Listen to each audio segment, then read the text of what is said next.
आजपासून आपण सुरू करतोय 5 डेज डब्बा सिरीज। आजच्या डब्यासाठी बनवली होती दुधी भोपळ्याची भाजी। अशी भाजी जी हृदयाच्या आरोग्यासाठी खूपच गुणकारी आहे। दुधी भोपळ्याची साल काढून त्याचे छोटे तुकडे करून घेतले। आलं लसूण याचं खलबत्त्यात वाटण करून घेतलं। कढईत तेल गरम करून त्यात जिरे, मोहरी आणि आलं लसूण वाटणाची फोडणी दिली। त्यानंतर त्यात कांदा, टोमॅटो, घरगुती तिखट, काश्मीरी लाल तिखट, किचन किंग मसाला आणि चवीनुसार मीठ घालून सगळं छान परतून घेतलं। नंतर त्यात चिरलेला दुधी भोपळा 1 ग्लास गरम पाणी घालून शिजू दिलं। नंतर भिजवलेली मसूर डाळ घातली। त्यामुळे भाजीची चव तर अप्रतिम लागतेच, शिवाय प्रोटीनचं प्रमाणही वाढतं। एक वाफ काढून घेतल्यानंतर भाजलेल्या शेंगदाण्याचं कूट आणि भरपूर कोथिंबीर भुरभुरली। अशी तयार झाली डब्यासाठी पौष्टिक आणि चविष्ट दुधी भोपळ्याची भाजी। रेसिपी कशी वाटली नक्की कमेंट करून सांगा आणि 5 डेज डब्बा सिरीजमधील पुढील रेसिपी पाहण्यासाठी चॅनलला फॉलो करायला विसरू नका। आजच्या डब्बा सिरीजमध्ये आहे न्यूट्रिशन आणि अँटीऑक्सिडंटने भरपूर, फायबरने समृद्ध अशी कोबीची भाजी, पण एका भन्नाट ट्विस्ट सोबत। त्यासाठी व्हिडिओ शेवटपर्यंत नक्की बघा। एका कढईत थोडं तेल गरम करून त्यात जिरे, मोहरी याची फोडणी दिली। फोडणी तडतडली की त्यात लसूण आणि हिरवी मिरची घालून परतून घेतलं। त्यानंतर त्यात कांदा, टोमॅटो, चवीनुसार मीठ घालून छान मऊ होईपर्यंत परतलं। मग त्यात किचन किंग मसाला आणि हळद घालून मसाले परतून घेतले। बारीक चिरलेला कोबी आणि भिजवून ठेवलेली चण्याची डाळ घातली आणि सगळं काही एकजीव केलं। चण्याची डाळ खाताना दाताखाली आली की त्याची काही मजाच वेगळी लागते। शेवटी झाकण ठेवून एक वाफ काढली आणि शेवटी कोथिंबीर भुरभुरली। मग त्यात थोडासा खवलेला ओला नारळ टाकला। या छोट्याशा ट्विस्टमुळे भाजीची चव अगदी रिच होते आणि खायला खूपच मस्त लागते।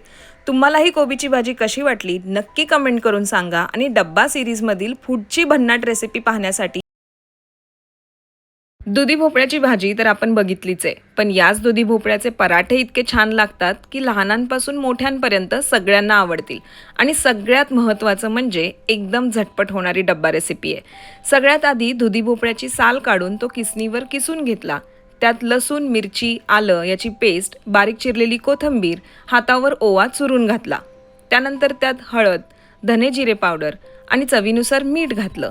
आता 1 कप गव्हाचं पीठ घालून सगळं छान एकत्र करून घेतलं। दुधीला पाणी सुटत असल्यामुळे सुरुवातीला वेगळं पाणी न घालता पीठ मळून घेतलं। नंतर गरजेनुसार थोडं थोडं पाणी घालून मऊसर पिठाचा गोळा तयार केला।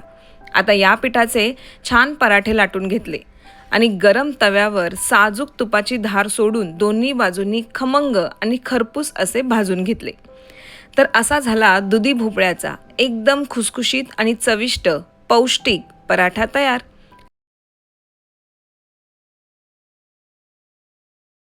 आज टिफिनसाठी कोणती भाजी बनवायची असा विचार करत असतानाच लक्षात आलं की झटपट होणारी आणि तितकीच चवीला भन्नाट अशी शिमला मिरचीची भाजी बनवूया, पण त्याला देऊया एक छोटासा हटके ट्विस्ट। त्यासाठी शिमला मिरची धुवून बारीक चिरून घेतली। कढईत थोडंसं तेल गरम करून त्यात जिरे, मोहरी आणि आलं लसणाची फोडणी दिली। फोडणी तडतडली की त्यात बारीक चिरलेला टोमॅटो घातला आणि कांदा गुलाबी रंगाचा होईपर्यंत छान परतून घेतला।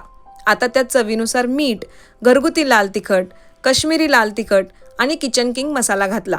हे मसाले तेल सुटेपर्यंत छान परतून घेतले। मसाला तयार झाला की त्यात बारीक चिरलेली शिमला मिरची घातली आणि झाकण ठेवून 1 वाफ काढून घेतली। झाकणावर थोडंसं पाणी ठेवलं जेणेकरून शिमला मिरची लवकर शिजेल। आता येतोय भाजीचा खास ट्विस्ट। एका फ्राय पॅनमध्ये थोडंसं बेसन घेतलं आणि त्याचा कच्चा वास जाऊन रंग हलका बदलेपर्यंत छान भाजून घेतलं। हे भाजलेलं बेसन तयार भाजीमध्ये घालून सगळं छान मिक्स करून घेतलं। पुन्हा झाकण ठेवून 1 वाफ काढून घेतली आणि अशी तयार झाली आपली हटके, झटपट आणि चवीला अप्रतिम अशी शिमला मिरचीची भाजी। आजपर्यंत इंटरनेटवर भरलेली वांगी बनवण्याच्या अनेक रेसिपीज तुम्ही पाहिल्या असतील, पण एकदा माझ्या पद्धतीने ही भरलेली वांगी करून तर बघा। घरचे नक्कीच म्हणतील हीच रेसिपी कायम कर। सर्वात आधी एका तव्यामध्ये 1 वाटी सुकं खोबरं, लसणाच्या पाकळ्या आणि आल्याचे तुकडे घेऊन छान भाजून घेतले। त्यानंतर त्याच तव्यावर थोडेसे तीळ घालून ते रंग बदलेपर्यंत भाजून घेतलं। आता एका प्लेटमध्ये भाजलेल्या तिळाचं कूट, भाजलेलं खोबरं, लसूण, आल्याचं वाटण आणि त्यामध्ये भाजलेल्या शेंगदाण्याचं कूट घातलं।